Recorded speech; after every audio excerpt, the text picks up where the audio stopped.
Muslims had the fastest growth rate, not from conversions, but from just high birth rates in Muslim countries. And so they were predicting that, by the year 2050, this European nation is going to be Muslim majority. By 2060, this European nation is going to be Muslim majority, and so on.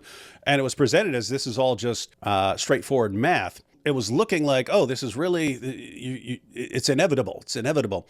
And I look at that, and at the same time this is about to happen, at the same time we're being told Islam is inevitably going to take over large sections of Europe and so on.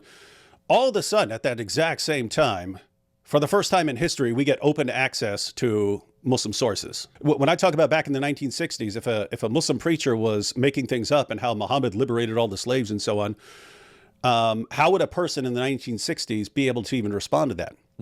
You have to have the hadith. They hadn't even been translated yet. You didn't have access to them. No one was in a position to refute something that's being made up. All of a sudden, in the 1980s and 1990s, we start getting their sources translated and so on. And now we all have open access to it.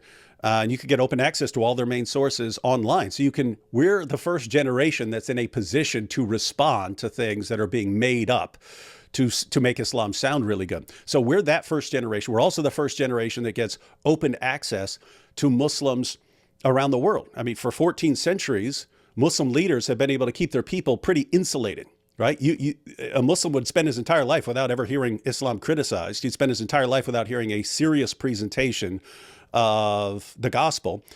And if you wanted to reach Muslims with the gospel, you had to go to a Muslim country, and you had a pretty good chance of getting your head chopped off if you were at all successful. Whereas now, I mean, we're in a time where right now, while we're sitting here, if I wanted to, I could grab my phone and start talking to a Muslim in Saudi Arabia on Facebook or something, right?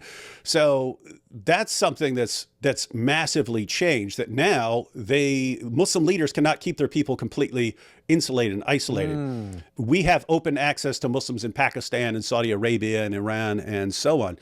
So I look at this and I say, we're the first generation that has open access to their sources, open access to Muslims around the world. We got Muslims who've come here, and yet we're told that, oh, inevitably in 5 or 6 decades, Islam takes over. And I'm thinking, wait, we just got everything we need to reach Muslims with the gospel around the world right now? Right when we're told it's inevitable? I look at this and I go, my goodness, the Lord has delivered that ideology into our hands.